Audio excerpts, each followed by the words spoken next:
अस्सलाम वालेकुम नाज़रीन, हमारी शुबह प्रोग्राम फोकस ऐं मां ज़ोएब ज़रदारी। नाज़रीन, अॼु असां पंहिंजे प्रोग्राम में ज़िक्र कंदासीं सिंध जे अंदरि बदअमनी जी इन बाहि जेका पखिड़ियल आहे ऐं उहे जेके उत्तर सिंध में ख़ासि तौर ते जेके बदअमनी जा ककर छायल आहिनि उहे त घटिजण जो नालो बि न पिया वठनि। उन सां गॾोगॾु क़बीलाई झेड़ा ऐं धाड़ियल राज उन ते ॼण त अमन खे बि बंजो ॾेई छॾियो आहे। पर उन खां अलावा सूरत हाल इहा आहे त ख़ुदि रियासत इन सॼी सूरत हाल में असांखे नज़र नथी अचे, हुकूमत ॼण त बेवस नज़र पई अचे। हीअ बदअमनी जो ऐं धाड़ियल राज जेको आहे सो इहो हाणे चिटो सबूत आहे त असांजी जेका हुकूमत ऐं रियासत जेका आहे उहा नाकाम थी चुकी आहे। सिंध हुकूमत इन हवाले सां काफ़ी ऑपरेशन बि करे थी, काफ़ी ऐलान बि करे थी। पुलिस कचे जा जेके चारई पासा आहिनि उते ऑपरेशन त करे थी। हिन वक़्तु बि जेका आहे कुझु ज़िलनि जी पुलिस उन कचे में ऑपरेशन में रुधल आहे, पर को नतीजो नथो मिले। हिकिड़े पासे धाड़ियल माण्हू अगवा करे मारे रहिया आहिनि, उहे वीडियोज़ जेके आहिनि उहे सोशल मीडिया ते शेयर थी रहियूं आहिनि। त वरी ॿिए तरफ़ क़बीलाई झेड़ा बि जेके आहिनि उहे त धाड़ियल राज खां बि अॻिते निकिरी चुका आहिनि ऐं समय माण्हू इन क़बीलाई झेड़नि में मारिजी चुका आहिनि। ऐं ताज़ो ई हाणे जेको नौजवान खे क़तलु कयो वियो ऐं उहो बि जेको सो क़बीलाई झेड़नि जो हुयो, अहिड़े नमूने सां दीदा दलेरी सां मारियो बि वञे थो ऐं वीडियो रिकॉर्ड कई वञे थी ऐं उहा वरी सोशल मीडिया ते रखी वञे थी।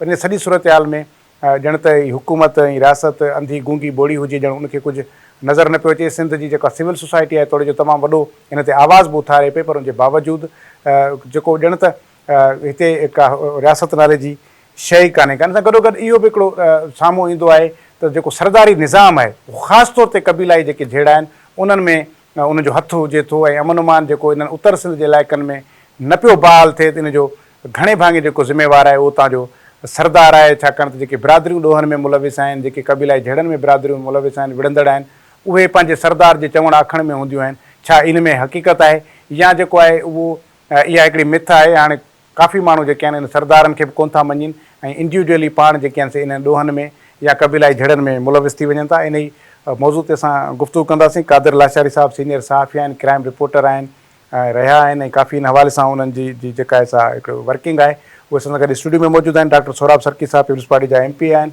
उनजो बि तालुक़ु उत्तर सिंध सां आहे, उहे बि असां सां गॾु मौजूदु आहिनि। ॿिन्ही महिमाननि जी वॾी महिरबानी। कादिर, तव्हां खां शुरूआति कयूं। बुनियादी तौरु मूंखे ॿुधायो त उत्तर सिंध में जेको इन हवाले सां हिकु त धाड़ियल राज, ॿियो क़बीलाई झेड़ा, उते अमन ॼण त माण्हुनि जे लाइ ख़्वाबु बणिजी चुको आहे, त इन जा बुनियादी तौरु सबबु कहिड़ा तव्हांखे नज़र अचनि था? ॾिसो ज़ोएब साहिबु, उत्तर सिंध जा जेके असां ख़ासि तौर ते 4-5 ज़िला जेके ॾिसूं था, जंहिंमें कच्छ कशमूर कंदकोट आहे, शिकारपुर, घोटकी, जैकाबाद जा कुझु इलाइक़ा, सखर जा कुझु इलाइक़ा, इन्हनि में तव्हां माण्हुनि जी जेका रहणी कहाणी ॾिसो या कचे जो इलाइक़ो जंहिंमें अचे थो, उनमें कचे जी ज़मीन जो खे बि असां ॾोह ॾींदासीं। जेका सरकारी ज़मीन आहे उहा लखें एकड़ ज़मीन आहे जंहिं ते कब्ज़ा आहिनि, जितां जेको अरबें रुपयनि जी जेका उपत खई वञे थी, काठ खंयो वञे थो, ॿियूं शयूं आहिनि, उहो बि हिकिड़ो सबबु आहे, मेन सबबु जेको आहे।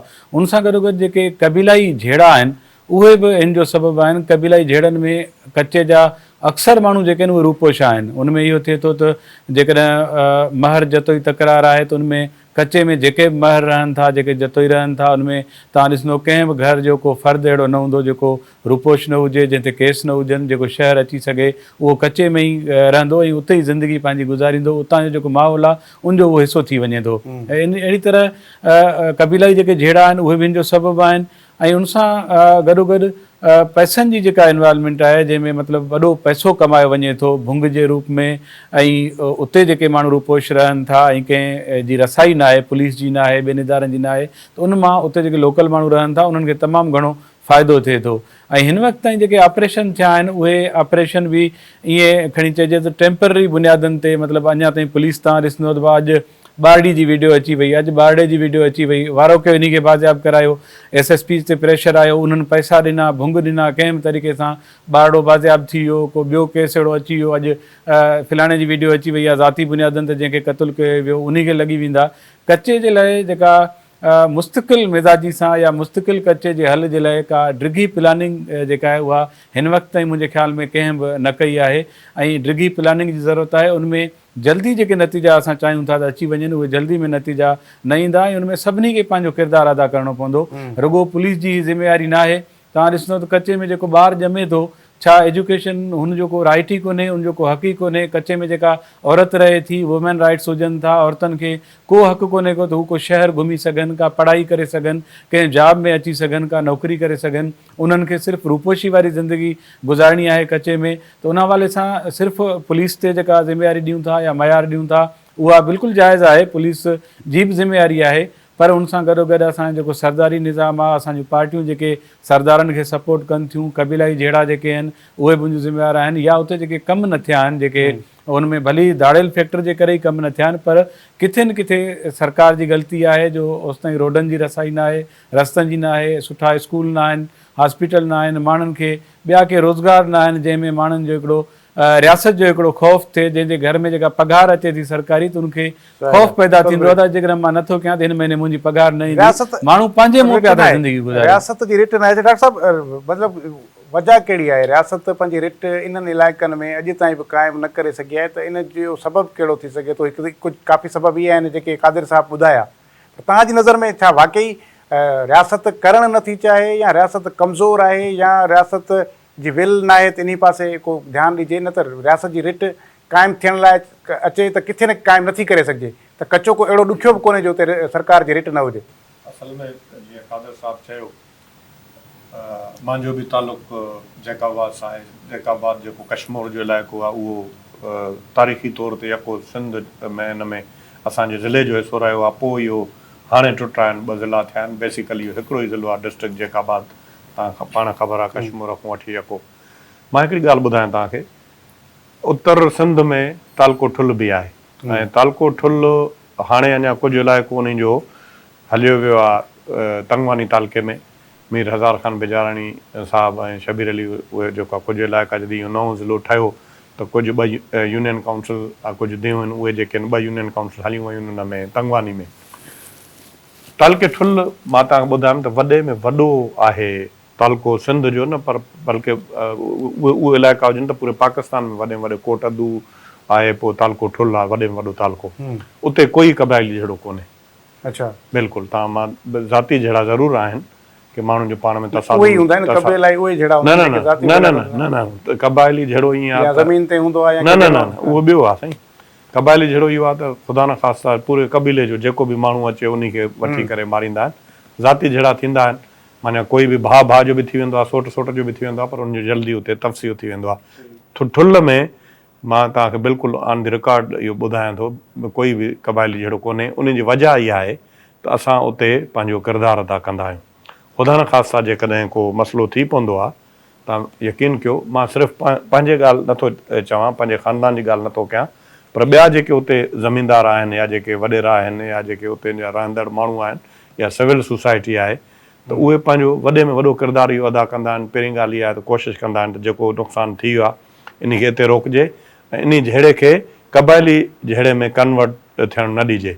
उन में पोइ अलाह जी महिरबानी थींदी आहे, पोइ वरी कुझु टाइम खां पोइ उनजो मसइलो बि हल थी वेंदो आहे। अच्छा, ॿी ॻाल्हि इहा त हाणे असां वटि मुसीबत इहा आहे त अॻे जेको सरदारी निज़ाम हुयो त सरदारनि खे फस्ट क्लास मैजिस्ट्रेट जा पावर बि हूंदा, ऐं उन्हनि खे अंग्रेज़ सरकार ओन बि कंदी, ऐं असांजा वॾा पाण जिरगे जा मेंबर बि। सरकार ओन करे थी। मां हिकिड़ी गुज़ारिश कयां तव्हांखे त ईअं न आहे जीअं माण्हू सोचनि था, ईअं आहे त जेकॾहिं तव्हां कंहिं वक़्तु हिन वक़्तु जेकॾहिं को सरदार को मदद बि करे थो त पोइ वरी ईअं बि थिए थो त जेको पाण शरीफ़ आहे, पर जेकॾहिं कंहिं जी मदद करणु चाहे थो पुलिस जी, त पोइ वरी साॻी पुलिस जेको उन खे ॿधण में देरि नथी करे, मोतबर आहे को उन खे। त हाणे ॻाल्हि इहा त उन्हनि बि पंहिंजे भउ खां उहो हथु कढी छॾियो आहे। ऐं बिल्कुलु मां ईअं न आहे त मां का उन्हनि जे लाइ दिफ़ा कयां थो, बिल्कुलु सरदार आहे जेको हिकिड़ो सिविल सेटअप आहे असांजो।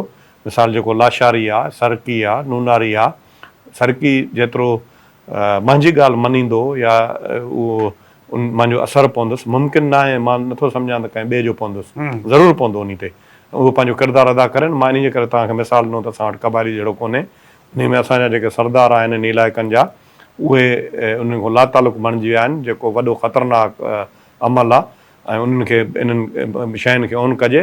उहे हुकूमत में बि सरदार आहिनि, उहे सियासत बि करनि था, ऐं क़बीले जा बि सरदार आहिनि, ऐं उन्हनि वटि हर शइ आहे। माना उन्हनि जी ॻाल्हि जेकी आहे ॿुधी बि सही सघिजे थी, IG सां मिली सघनि था, उन्हनि में पंहिंजो असर रसूख़ इस्तेमालु करे सघनि था, बिल्कुलु सही। इस्तेमालु करे सघनि था। हाणे ईअं चइजे त पंहिंजो असर रसूख़ बि इस्तेमालु न करनि, सफ़ात कढी छॾनि ऐं सिर्फ़ु, पर असां पाण ॾिठोसीं सरदार सुंदर ख़ान सुंदराणी हुयो, पोइ वरी कुझु जेके SPs जेके आहिनि, कुझु वरी इन टाइम ते आया जेके माना उनखे शौक़ु हूंदो आहे त असांजी मीडिया में ख़बर लॻे, पोइ वरी उन्हनि जे बंगले ते वञी करे रेड करे उते वेही रहिया। उन हिसाब सां वरी उन्हनि जेके खणी पंहिंजो इन्फ्लुएंस हलाईंदा बि हुया, त जेके सरदार जेके कोशिशि बि कंदा, त पोइ वरी उन्हनि बि हथु कढी छॾियो। ऐं सरकार जो जेको किरदारु आहे उहो त तव्हांखे पाण खे कादिर साहिब खां पुछो त जेकॾहिं सरकार किरदारु अदा करे त सरकार में बि घणे भाङे त उहो सरदार ई वेठो आहे, त सरदार जेको हूअं बि ज़ाती तौर ते बि पंहिंजो असर रसूख़ इस्तेमालु नथो करे उते अमन उमान जे लाइ, त पोइ उहो सरकार में वेही अञा पाण मज़बूत थी थो वञे, पोइ त बिल्कुलु बि नथो पंहिंजो किरदारु अदा करे। कादिर ॾिसो ज़ोहिब, मसइलो इहो आहे त असां जेकॾहिं सॼो इल्ज़ाम सरदारी निज़ाम ते ॾींदासीं त इहो बि ग़लति हूंदो। उत्तर सिंध जी जेका ॾिसो, पहिरीं त असांखे उतां जो मिज़ाज सम्झणो पवंदो। मां सदाईं इहो चवंदो आहियां त असां कराची में वेही करे जेकॾहिं असां हिते रहूं था त हितां जो मिज़ाज ऐं कश्मीर कंदकोट जो मिज़ाज जेको आहे उहो अलॻि आहे। कराची जो भली पीपल्स पार्टी जो वोटर हुजे, नून लीग जो हुजे, या जमात इस्लामी जो, या मौलाना फज़ल रहमान जो हुजे, उनजो जेको मिज़ाज, या कचे जो जेको वोटर आहे, जेको माण्हू आहे, उनजो मिज़ाज अलॻि आहे। कचे में डॉक्टर साहब बि सम्झी सघे थो, उते जेके वोटर आहिनि उहे कंहिं पार्टी जा नथा हुजनि, भली मूंसां इख़्तिलाफ़ करे, पर जेकॾहिं को जतो ई आहे त उहो पंहिंजे सरदार खे वोट ॾींदो। सरदार जेकॾहिं पीपल्स पार्टी सां बीठो आहे त PP खे वोट मिलंदो, कंहिं ॿी तनज़ीम सां आहे त उन खे मिलंदो। त कचे जी जेका सूरत हाल आहे, मुंहिंजे ख़्याल में कचे खे तव्हां हिकिड़ो इहो आहे त क़बीलाई जेके जहिड़ा आहिनि, मुंहिंजे ख़्याल में उन्हनि खे हिकिड़ो वॾे पैमाने ते के कमेटियूं ठहनि, उनमें भली अदालतनि खे बि इन्वॉल्व कजे, चीफ जस्टिस इन क़िस्म जी इजाज़त ॾे, उन्हनि जी जेका क़ानूनी हैसियत हुजे, त जेके तव्हांजा ज़ाती जहिड़ा आहिनि उन्हनि जा केस बेस में स्पेशल कोर्टनि में ॿुधी करे ख़तमु कया वञनि। मुंहिंजे ख़्याल में कचे में काफ़ी अमन अमान जो जेको आहे फ़र्क़ु पइजी सघे थो, जेके ज़ाती जहिड़ा आहिनि उहे ख़तमु थियनि। उनखां पोइ जेके आम जहिड़नि में मुलविस माण्हू आहिनि उन्हनि खे, ऐं जेके धाड़ियल आहिनि उन्हनि खे अलॻि करिणो पवंदो असांखे, छो त जेकॾहिं शहरनि में सभु धाड़ियल न आहिनि। शहरनि में जेकॾहिं कुझु धाड़ियल हूंदा ठीकु आहे, उन्हनि जा बि के सबबु हुजनि, कहिड़ा बि हुजनि, उहे छो धाड़ियल थिया उहा बि हिकिड़ी अलॻि ॻाल्हि आहे। पर जन क़तलु कया, जन माण्हू अगवा कया भुंग जे लाइ, उन्हनि खे अलॻि कयो वञे। जेके ज़ाती जहिड़नि में आहिनि उन्हनि जा केस वरी हिकिड़ा अलॻि आहिनि। त इहे जीअं मूं तव्हांखे चयो त घण तरफ़ा पासा आहिनि हिन जा, कचे में बदमनी जा, ऐं हिननि जो मुस्तक़िल जेकॾहिं हल चाहिनि था त घण तरफ़ी प्लानिंग करणी पवंदी। रुगो पुलिस खे ऑपरेशन जे लाइ हथियार ॾेई जॾहिं छॾनि था त उनजे करे अञा बि वधीक जेको आहे सो कचे में कावड़ छाइजे थी, ऐं कचे जो माण्हू जेको आहे कबीलाई जहिड़ा आहिनि उहे माना निबेरा करे पाण में फ़ैसिला करे ख़तमु करे सघजनि। ॾिसो तव्हां तालिबान सां ॻाल्हियूं कयो था, तालिबान सां जेकॾहिं ॻाल्हियूं थियनि थियूं, तालिबान खां वधीक दहशतगर्द कचे जा माण्हू न आहिनि। ज़ाहिर ज़ाती जहिड़ा बि थी सघनि था, उन्हनि जूं दुश्मनियूं जेके आहिनि उहे बि आहिनि। तालिबान सां जॾहिं तव्हां ॻाल्हियूं कयो था, ॿियनि दहशतगर्द तनज़ीमनि सां ॻाल्हियूं कयो था, त कचे जा जेके धाड़ियल आहिनि उन्हनि सां ॻाल्हियूं छो नथियूं कयूं वञनि? उन्हनि सां बि ॻाल्हियूं कजनि, जो उन्हनि जा कहिड़ा मसइला आहिनि, उन्हनि जा कहिड़ा मुतालबा आहिनि, कहिड़े तरीक़े सां मसइलो हल थी सघे थो। या जेकॾहिं को बि माण्हू अगवा थिए थो त पुलिस जी या मीडिया जी असांजी ख़ुदि फौरी तौर ते असांजो इहो हूंदो आहे त इन सरदार खे गिरफ़्तार कयो, पोइ ॾिसो त मसइलो हल थींदो। सरदार जी गिरफ़्तारी सां मसइलो हल कोन थींदो, छो त काफ़ी धाड़ियल जेके टोला आहिनि उहे सरदारनि जे चवण में बि न आहिनि। अहिड़ी ॻाल्हि कान्हे का त सरदार उन्हनि खे जीअं चवे तीअं कनि, अहिड़ी ॻाल्हि बि कान्हे का। पर सरदार इन करे मुंहिंजे ख़्याल में काफ़ी टाइम खां वठी असां ॾिसूं था त सरदार जेके आहिनि उतां जा मक़ामी वॾेरा जेके आहिनि उहे पुलिस जी मदद कनि पिया। पुलिस ऑफिसर जेके आहिनि उहे बि ॿुधाईंदा आहिनि, या ख़ुदि असां बि काफ़ी दफ़ा ॾिठो आहे त उहे पुलिस जी मदद में हुजनि था। पर मुर्गो उन्हनि खे तव्हां चेड़ाए उन्हनि जे बंगलनि ते, उन्हनि जे घरनि ते चढ़ायूं करे, ऐं पोइ चवंदो त हाणे इहो माण्हू असांखे पंहिंजी बिरादरी खां वठी ॾे, त मुंहिंजे ख़्याल में इहो जेको आहे, इहा प्रैक्टिस जेका कई वञे थी, इहा बि ग़लति आहे। इन सां बि अञा कावड़ वधे थी, मामला ख़राब थियनि था। त उन जे करे कचे जी जेका सूरत हाल आहे, कचे जे मिज़ाज मूजिबि कचे जा मसइला हल कया वञनि त उहे हल थी वेंदा। पर जेकॾहिं कराची जे मिज़ाज मूजिबि या कंहिं ॿिए तरीक़े सां तव्हां चाहींदव त कचे जो मसइलो हल कयूं, त पोइ कचे जो मसइलो हलंदो ई रहंदो, उहो हल कोन थींदो। ठीकु आहे। अच्छा डॉक्टर साहिबु, हिकिड़ी शइ त रुगो पाण धाड़ियल कल्चर खे साइड ते रखी जेके कबीलाई जहिड़ा आहिनि उनमें ज़ाहिर आहे उहो कंहिं न कंहिं लेवल ते पंहिंजे सरदार या उन उन उन इलाइक़े जे चङे मुड़ुस या बासर या सियासी माण्हू जे चवण आखण में उहे धुरियूं हूंदियूं आहिनि, ऐं उहे समूरियूं धुरियूं विढ़नि बि थियूं। उते काफ़ी हद ताईं ईअं बि थींदो त उहो सरदार या उहो चङो मुड़ुसु पंहिंजी बिरादरी खे सपोर्ट बि करे रहियो हूंदो आहे ॿी कंहिं बिरादरी सां जहिड़े में। पर उहे साॻिया सरदार, उहे चङा मुड़ुस जॾहिं असेंबली में वेहनि था या कंहिं सियासी फोरम ते, त ॾाढा दोस्त हूंदा आहिनि, पाण में मिलंदा जुलंदा, पाण ॼण ईअं महसूसु थींदो आहे त हिननि जी बिरादरी जी का दुश्मनी कोन्हे, त उहे सरदार पाण वेही घटि में घटि इहे जेके जहिड़ा आहिनि इन ख़तमु कराइण जे लाइ को किरदारु अदा कनि त भई गॾिजी जेकॾहिं 4 कंहिं वटि हली वेंदा त भई तव्हां फ़ैसिलो कयो त काफ़ी पाण माज़ी में ॾिठो आहे त जेकॾहिं 4 ॾाढ़ियूं हली वेंदियूं आहिनि त माण्हू उनखे मान ॾींदा आहिनि ऐं फ़ैसिले ते राज़ी थींदा आहिनि, अहिड़ा खोड़ फ़ैसिला थिया बि आहिनि। त सरदार करे तव्हां असेंबली जे अंदरि भला जेके वोट सरदार वेठा आहियो, इहे घटि में घटि इहो एफर्ट्स कयो त असां बिरादरियुनि जा जेके घटि में घटि तकरार आहिनि इहे ख़तमु कराए सघिजे। बिल्कुलु ज़रदार साहिबु तव्हां 100% तव्हां सां जेकी तव्हां ॻाल्हि कई आहे बिल्कुलु टू द पॉइंट कई आहे, एग्री कयां थो। धारियल जीअं कादिर साहिबु चयो त उहे चवण में न आहिनि, बाक़ी जेके क़बाइली जहिड़ा हूंदा आहिनि उन में बिल्कुलु सरदारनि सां उहे राब्ते में हूंदा आहिनि, लिकल ॻाल्हि कोन्हे। उहो हिकिड़ो क़बाइली तसादुम हूंदो आहे, उन में डायरेक्ट वे में इनडायरेक्ट वे में उन पंहिंजी क़बीले जी जेके सरदार आहिनि या जेके मोतबर आहिनि, सरदार बि आहिनि काफ़ी जाइनि ते, किथे मुक़दम आहिनि, किथे रेस आहिनि, हिकिड़ो पूरो सेटअप आहे पूरो सिंध जे अंदरि। उहा तव्हांखे बि ख़बर आहे, जेके या जेके नंढा नंढा क़बीला आहिनि उन्हनि जा पंहिंजा जेके मोतबर आहिनि उहे कंहिं न कंहिं तरीक़े सां डायरेक्ट इनडायरेक्ट वे में पंहिंजे क़बीले जी मदद कंदा आहिनि। ऐं इहा बि तव्हां वारी ॻाल्हि सही आहे त उन्हनि क़बाइली मसइलनि में उहे उन्हनि जे असर में बि अची सघनि था ऐं उन्हनि जे प्रेशर में बि अची सघनि था, ऐं उन ते जेकॾहिं हली वञनि त बाक़ाइदे जेकॾहिं सीरियसली उन ते एफर्ट वरिता वञनि त मामला उहे हल बि थी सघनि था। पर उन में असां जीअं कादिर साहिबु चए थो, तव्हांजी हिकिड़ी सुठी डिस्कशन आहे, हिकिड़ो तमामु इम्पॉर्टेंट ऐं सेंसिटिव इशू आहे। पर मां इन में हिकिड़ी मां तव्हां ॻाल्हि ॿुधायां त उन में के माण्हू जेके आहिनि हरू भरू माना ईअं माना नंढा माण्हू जेके जंहिंजो को एॾो स्टेक बि न हूंदो आहे, या जेको आहे जीअं साईं चयो त उते तालीम जो फुक़दान आहे, पोइ उहे हिकिड़े माना हिकिड़े माण्हुनि जी टोकन जी भउ खां चवंदा हुआ त असां माण्हू मरी वियो, हाणे असां पूरा कयूं, पोइ जेको आहे जेकॾहिं 2 माण्हू मारिया आहिनि त 2 माण्हू उन्हनि जा बि मारियूं, उन लेवल जा पोइ वेही करे ॻाल्हायूं, इक्वल हुजे।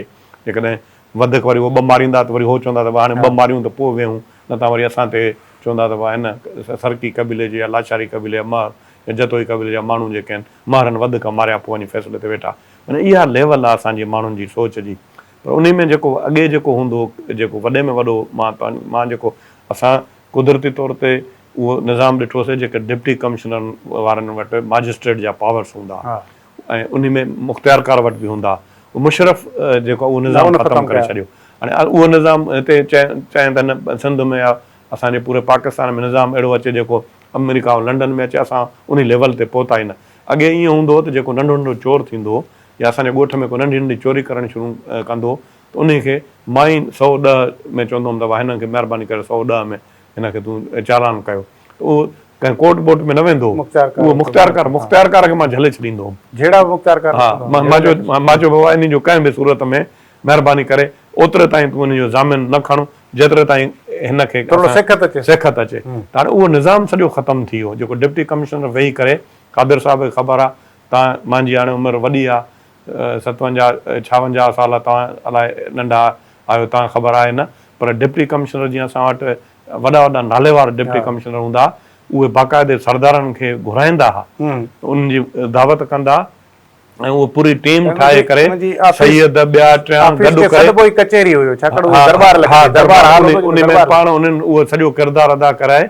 उन में असां हाजी हारून मेमण हूंदो, उहो मशहूरु थियो असां वटि, अलाए केतिरनि सालनि खां वठी जेके वॾा वॾा मसइला माण्हू मुआला फ़ैसिला कराया उन्हनि। पर उन्हनि सभिनी जेको आहे इस्तेमालु कयो, जेके उतां जा मोतबर सरदार सैयद या इन्फ्लुएंस वारा जेके माण्हू हुया, उन्हनि खे करे उहे मसइला हल कया विया।